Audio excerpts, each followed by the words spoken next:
Olá, tudo bem com vocês? Sejam todos bem-vindos. Sou a professora Andresa Xavier, professora do componente de Geografia. Vamos verificar o número da nossa aula? Temos aí a aula de número 14 com revisão e avaliação. Então vamos aí a mais uma aula de Geografia.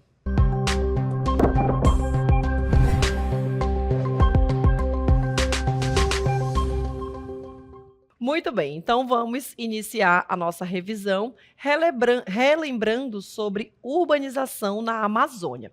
Então nós falamos um pouco sobre esse processo de urbanização, desse crescimento do meio urbano em detrimento ao meio rural. Então vamos falar sobre o surgimento das cidades na Amazônia. E lembrando que estamos falando de Amazônia e não apenas do estado do Amazonas. A gente não pode confundir aí os termos, certo? Aí nós temos que as cidades, elas tiveram a sua gênese ou o seu início, né, quando elas foram surgindo com a presença das ocupações coloniais, gente, com a presença de portugueses, espanhóis, entre outros colonizadores que aqui estavam. E aí a gente observa nesse processo de crescimento, surgimento e urbanização das cidades na Amazônia, ciclos de prosperidade, né, de riqueza, de crescimento econômico e também de estagnação, que a gente vai observar ao longo desses períodos, né, durante esse processo de surgimento dessas cidades. E nos últimos 30 anos do século XX, as cidades elas tiveram aí uma enorme expansão, e isso foi devido à presença militar na região. Então, houve um planejamento militar de ocupação e planejamento urbano, né, para essas regiões. E aí nós temos o surgimento das cidades marcado por 3 períodos históricos. A gente vai relembrar quais são. Nós temos aí 3 períodos iniciados na década de 60 e eles vão resultar no surgimento, na formação dessas primeiras cidades na região da Amazônia. E aí, quais foram, né, esses 3 períodos? O primeiro período, gente, ele ficou conhecido como fortins e aldeias missionárias. Aí, temos o segundo período, né, todos eles com as suas características, com as cidades que foram surgindo inicialmente em cada um desses períodos, e também as atividades econômicas, né, que estavam presentes em cada um deles. Segundo período, a gente tem a Companhia do Grão-Pará e Maranhão, e o terceiro período, o ciclo da borracha, certo? Então, dentro desses períodos históricos, né, anteriores aí ao ciclo militar, a gente vai observar as atividades econômicas de cada um deles e as cidades que foram surgindo ao longo das décadas, tá bom? Que a gente dividiu em 3 períodos. E aí nós temos os grandes projetos, né, que surgiram aí com a chegada de empresas capitalistas para a região. E aí a gente vai ter o destaque para as atividades, gente, da mineração. Nós temos a extração de ferro como destaque para a região ali do Pará, onde essas empresas capitalistas chegaram ali na região, elas se instalaram e, consequentemente, a gente vai observar o surgimento de cidades e o processo de urbanização. E quais foram esses principais projetos, né, que estavam aí presentes no estado do Pará? Eu coloquei o destaque para o projeto Carajás e projeto Trombetas, tá bom? Com as atividades ali da mineração e da siderurgia. E a gente tem também a instalação de uma usina hidrelétrica, que é a usina hidrelétrica de Tucuruí. Então, todas essas atividades, a chegada dessas empresas, né, para essa região, elas vão atrair a população, vai oferecer emprego, vão surgir ali, né, as pequenas cidades, essas cidades elas vão se desenvolver e, consequentemente, a gente tem os outros setores da economia também se desenvolvendo, né? A gente tem aí a presença do primeiro setor da economia, né, o setor primário, com as atividades da mineração. A gente pode também observar o desenvolvimento da indústria, né, com o setor secundário e, principalmente, as atividades do setor terciário, né, que são os serviços, os comércios, que vão se desenvolver também ao redor, próximo, né, dessas cidades, certo? E temos algumas tendências dessa urbanização, né, que apareceram no decorrer desse processo, né? O que que acontece quando uma grande empresa ela vai se instalar ali naquele local? O que que vai acontecer dentro desse processo de urbanização? Nós podemos observar a concentração em grandes aglomerações, né, que a gente observa, a população ela vai se concentrar ali naquela região. Nós temos também o surgimento, né, ou a proliferação de cidades pequenas em novos municípios que passaram aí a surgir ao longo dessas décadas. E também a maior presença de cidades médias, né, aquelas cidades que antes não tinham ali tanta importância, cidades menores, com um quantitativo de população menor, com a quantidade de serviços, entre outras atividades econômicas, que também passam a se desenvolver, e essas cidades elas vão passando por esse processo de urbanização, de crescimento econômico, certo?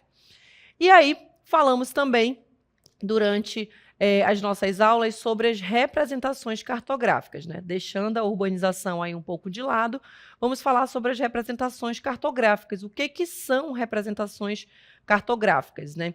São formas aí de apresentar informações geográficas, ou seja, eu vou pegar uma informação ali de uma parte do espaço geográfico, né? Uma informação geográfica, espacial, territorial, e vou representar como? A partir de mapas, posso representar a partir de cartas, de plantas, ou através de outras ferramentas gráficas, né, onde eu posso ali visualizar aquelas informações sobre um determinado dado, né, ali do espaço geográfico, fazer as interpretações e fazer a análise. E elas vão traduzir para a gente, olha, dados complexos, né, da realidade ali daquele espaço geográfico, de onde eu estou representando, e a partir da minha legenda, né, seja ali do mapa, de uma carta, de uma planta, eu vou, através desses símbolos, dessas cores, linhas, ou até mesmo texturas, né, eu vou visualizar, gente, eu vou conseguir compreender aquelas informações daquele fenômeno da natureza, que pode ser um mapa sobre vegetação, sobre hidrografia, ou até mesmo análise ali de dados humanos ou socioeconômicos. Eu peguei um mapa sobre densidade demográfica, então eu vou visualizar aquelas informações sobre a população. Ou a economia, um mapa econômico do estado do Pará, ou um mapa econômico do Brasil, mapa econômico dos Estados Unidos. Eu vou obter informação daquele lugar, mesmo eu não tendo conhecimento da economia daquela área, mas a partir de um mapa eu vou conseguir fazer essa interpretação, né? A partir desses símbolos, dessas cores, dessas linhas, ou de uma forma geral, ali a partir da legenda, certo? E aí nós temos o objetivo das representações cartográficas, né? Eu tenho facilitar a comunicação, pois eu vou tornar essas informações, né, daquele espaço, daquela área, acessível para diferentes públicos, mesmo que aquela pessoa ela não seja daquela área, mas ela vai conseguir ali compreender essas informações. Aí eu tenho também apoiar decisões como planejamento urbano, onde o Estado, a administração, né, do governo, da prefeitura, ou até mesmo ali do bairro, ele pode fazer um planejamento urbano, a gestão ambiental, né, daquele local, navegação, entre outras decisões que podem ser tomadas a partir dessas representações cartográficas. Tenho também simplificar a realidade, né? Eu vou representar aspectos específicos do espaço geográfico, como, por exemplo, o relevo, o clima, a população. Vou pegar um determinado dado, né, vou analisar e produzir ali a minha representação cartográfica, certo? Então, a partir disso, eu tenho aí esses principais objetivos das representações cartográficas. Falando em representação cartográfica, vamos relembrar os elementos de um mapa. Trouxe aí um mapinha para vocês relembrarem. Vocês lembram quais são os 5 principais elementos? Eu tenho, primeiramente, peguei o mapa, eu vou olhar o quê? O título desse mapa, né? Então, é o meu primeiro elemento. Aqui a gente tem Amazonas, divisão municipal e localização das sedes municipais, né? Então, Amazonas, eu já sei que é sobre o estado do Amazonas. E no caso desse mapa, a gente tem um título principal e o subtítulo, né? Ele pode vir acompanhado dessa forma. Eu tenho aqui essa setinha indicando a orientação, geralmente ela vem assim, e aí apontada para cima a gente tem a indicação do norte. Às vezes ela vem como a forma de uma rosa dos ventos, né? Vou colocar aqui esse sinalzinho de mais, aí eu tenho o norte, o sul, o leste e o oeste, tá bom? Ele vem indicando os 4 pontos cardeais. Ou apenas dessa forma, né? Indicando o norte. Aí aqui eu tenho o terceiro elemento, então a gente já viu título, orientação, e agora nós temos o quê? Escala. Essa escala, ela pode ser numérica ou pode ser uma escala gráfica, tá bom? No caso desse mapa, a gente tem as duas, olha. Estão vendo que está escrito aí no mapinha, escala, e aí tem uma numeração, né? Essa escala é a numérica. Ela vai indicar tanto a numérica quanto a gráfica,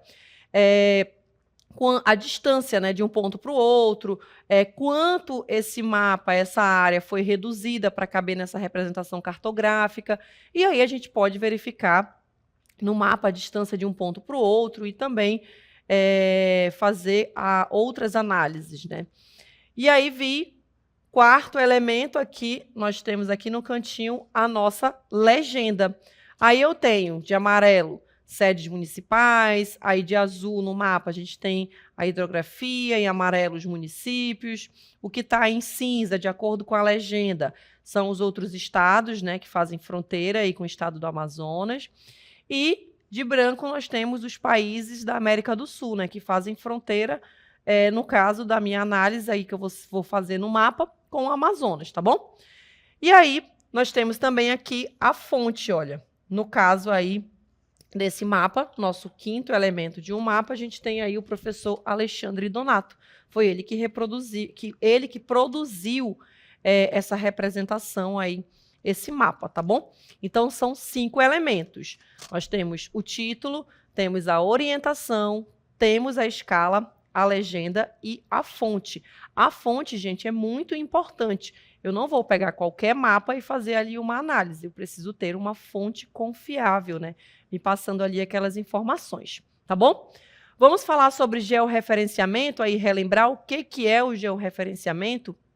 Nós temos aí a definição, é uma técnica que vai vincular ali objetos, eu vou obter informações ali de imagens, ou dados aí a um sistema de coordenadas geográficas, né?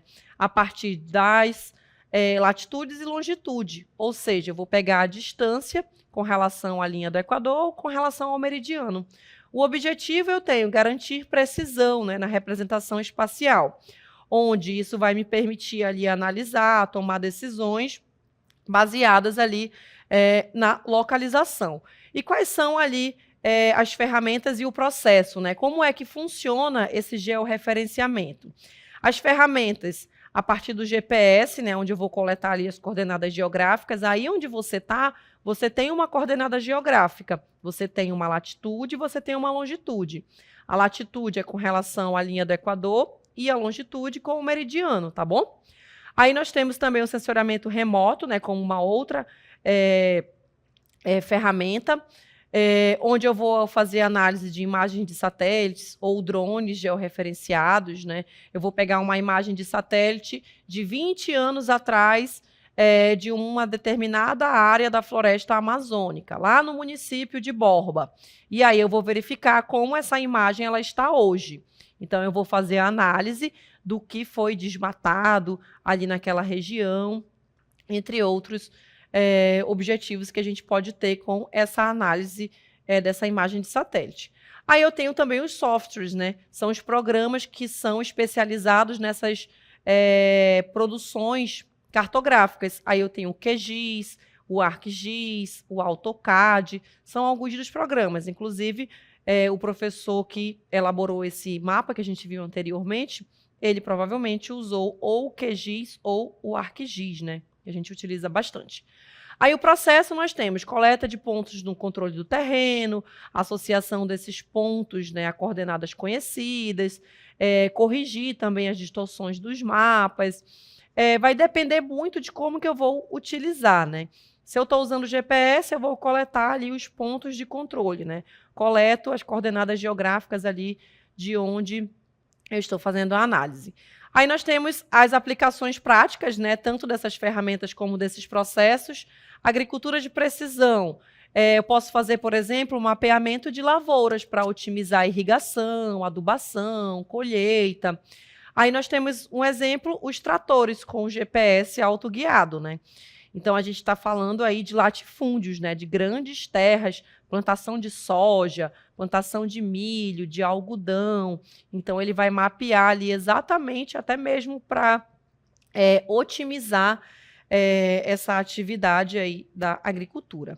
Aí eu tenho também a regularização fundiária, né, com a delimitação de propriedades rurais e urbanas, e isso evita conflito, né? Você tem ali a sua terra delimitada e ninguém vai invadir a sua terra, porque você vai ter um documento que vai ser emitido ali pelo órgão responsável no seu município, com toda a precisão, né, da área que o seu terreno ocupa. Gestão ambiental, onde eu posso fazer o monitoramento de áreas de preservação, de desmatamento e também, gente, de recuperação desse ecossistema, né? Aquela área foi desmatada, eu quero fazer a recuperação daquela área, eu também posso utilizar do georreferenciamento. Urbanismo e logística. Urbanismo, a gente tem aí o planejamento da infraestrutura, né? Quero abrir uma estrada ali naquela área. Vou utilizar o georreferenciamento, vou utilizar imagens de GPS, ou imagens de satélite, vou usar o GPS para observar ali as coordenadas geográficas. E aí coloquei um exemplo, mapeamento de regiões de risco de deslizamento, né? Então, eu posso pegar uma área que corre o risco de deslizamento, e aí eu vou analisar aquela área a partir de imagens de satélite e posso evitar ali problemas para aquela população que reside nessa área de risco, né? Então, é uma aplicação também. E a logística, a gente tem a roteirização de entregas e monitoramento de frotas, né? De frotas. Aquele pedido que você faz aí na sua casa, na internet, ele também vai utilizar isso. Quanto tempo vai durar ali a entrega, né? De onde você vai fazer aquele pedido, e aí ele vai utilizar tudo isso, né? Calcular a distância, o meio de transporte que vai ser utilizado, entre outros. Temos também a importância, né, do georreferenciamento. Aí eu pontuei precisão, segurança jurídica. Na precisão, a gente tem a redução de erros, né, em medições e demarcações, que a gente viu ali, por exemplo, com relação à demarcação das terras. A segurança jurídica, né, vai evitar sobreposição de terras, evita com que aquela terra ela possa ter dois donos, né, ao invés de um dono, né, aquela terra ela tem um proprietário. Mas se aquilo ali não foi bem delimitado, pode ser que o seu vizinho ele pegue ali um pedaço do seu terreno. Então, a gente tem essa segurança jurídica com a utilização do georreferenciamento, né, calculando ali, pontuando o espaço que aquele terreno ocupa. Sustentabilidade vai auxiliar no uso racional, né, dos recursos naturais. Como é que eu vou utilizar aquelas terras, por exemplo? Qual é a área que eu posso desmatar para praticar a atividade da agricultura? A área que pode ser desmatada, é óbvio, né, com a legislação, aí de acordo com a legislação ambiental do seu município, do lugar onde você está. E aí temos também a tecnologia, né?